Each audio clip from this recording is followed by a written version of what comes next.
السلام علیکم۔ آج کی کہانی تقریباً ہر گھر کی کہانی ہے اور آپ کو ضرور پسند آئے گی۔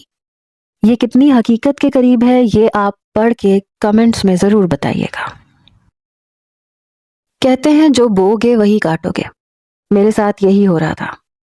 جانے کس پاپ کی سزا مجھے ارسلان کی صورت میں ملی تھی۔ میرے برابر میں میری خوبصورت حسین بیوی کچھ فاصلے پر گہری نیند سو رہی تھی، اور سوتے ہوئے کس قدر حسین لگ رہی تھی میں بیان نہیں کر سکتا۔ میرے جذبات عروج پر تھے۔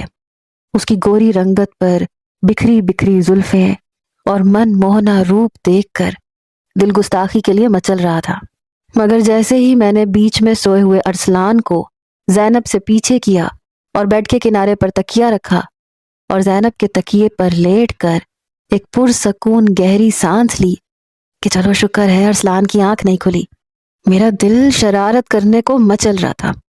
اس لیے میں نے شہادت کی انگلی سے زینی کے چہرے پہ بکھری لٹ پیچھے کی تو وہ بری طرح سے ہڑبڑا کے اٹھی۔ اس سے پہلے کہ وہ کچھ کہتی اور اس کی آواز سن کے ارسلان اٹھتا، میں نے اس کے منہ پہ ہاتھ رکھ دیا۔ وہ شاید گہری نیند سے جاگی تھی، اس لیے سمجھ نہیں پا رہی تھی۔ اس لیے میں نے اس کے کان کے قریب جا کر کہا، شور مت مچاؤ، ارسلان اٹھ گیا تو میرا پروگرام بڑھ جائے گا۔ یہ کہتے ہوئے میں نے اپنا ہاتھ زینی کے منہ سے پیچھے کیا۔ جیسے ہی میں اس پر جھکا تو ایک زوردار ٹانگ میری کمر پہ لگی۔ میرا دل یکبارگی سے دھڑکا تھا، پھر میرے بال بری طرح سے بے دردی سے کھینچے گئے۔ پیچھے ہٹو ڈیڈی، میری مما کو کیوں مار رہے ہو؟ میں نے دل میں کہا، دھت تیرے کی، کمبخت اینڈ ٹائم پر ہی اٹھتا ہے۔ زینی نے مجھے خود سے پیچھے دھکیلا، کہنے لگی، مٹھو آپ کبھی بھی ہٹ نہیں سکتے، اٹھا دیا نا اسے، اب یہ میری پوری رات کالی کرے گا۔ کیونکہ ارسلان کا لاؤڈ اسپیکر شروع ہو چکا تھا۔ میں نے کہا، کمبخت، خبیث الو کا پٹھا۔ زینی نے اپنا ہاتھ آگے بڑھا کر اسے گود میں پکڑا اور مجھے بڑے غصے سے دیکھ رہی تھی۔ غصہ تو مجھے بھی بہت آ رہا تھا۔ زینی نے ارسلان کو اپنے ساتھ لگایا، چپ کروانے لگی، کہنے لگی، آپ کو تو پتہ نہیں کیا مسئلہ ہے، کون سی دشمنی نکال رہے ہیں آپ میرے ساتھ؟ آپ کو پتہ ہے اگر اس کی آنکھ کھل جائے تو کتنی مشکل سے سوتا ہے۔ زینی اسے بہلانے لگی، لیکن اس کا رونا شروع ہو چکا تھا۔ میں نے کہا، پتہ نہیں یہ میرے کس پاپ کی سزا مجھے دیے جا رہا ہے، ذرا مجھے کچھ کرنے نہیں دیتا۔ ارسلان کو لے کر زینب کو مجبوراً کھڑا ہونا پڑا۔ پھر وہ کمرے میں ٹہلنے لگی، ساتھ ساتھ مجھے باتیں بھی سنانے لگی۔ کہنے لگی، ایک تو پورا دن میں گھر کے کاموں سے تھک جاتی ہوں، رات کو بھی سونا نصیب نہیں ہوتا، آپ کو کیا ضرورت پڑی تھی؟ چین نہیں ہے آپ کو؟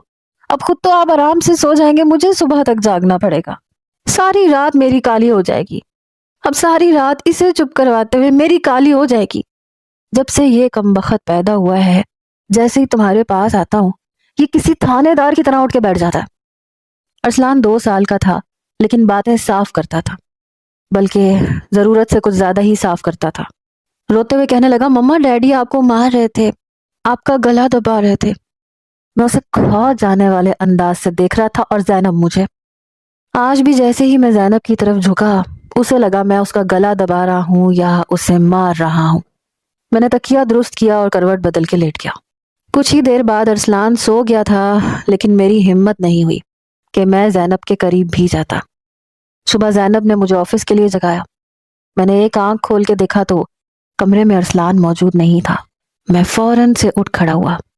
زینب الماری میں سے میرے کپڑے نکال رہی تھی، آدھی نیند میں تھی، اور آپ کو تو پتہ ہے بیوی جب آدھی نیند میں ہوتی ہے تو کتنی حسین لگتی ہے، اس پر پیار ضرورت سے کچھ زیادہ ہی آتا ہے۔ میں تیزی سے چلتا ہوا الماری کے قریب آیا۔ مجھے پتا تھا صبح صبح زینب ارسلان کو میری والدہ کو پکڑا کر جلدی سے میرے کپڑے نکالتی ہے، پھر ناشتے کے لیے کچن میں جاتی ہے، اس کے بعد تو وہ گھن چکر بن جاتی تھی۔ رات سے پہلے کمرے میں آنے کا وقت ہی نہیں ملتا تھا۔ میں نے پیچھے سے جا کے اسے اپنے حصار میں لیا۔ کہنے لگی، مٹھو پیچھے ہٹو، پہلے آپ کی وجہ سے میری ساری رات خراب ہوئی ہے، ابھی بھی میری آنکھوں میں نیند ہے، پتہ ہے کتنے کام ہے۔ میں نے کہا، تو میں کیا کروں، مجھے کب وقت دوگی؟ مہینوں گزر جاتے ہیں تم میرے قریب نہیں آتی، تمہیں میرا احساس نہیں ہے۔ میں اس کا رخ اپنی جانب کر چکا تھا، اسے اپنے حصار میں لے چکا تھا۔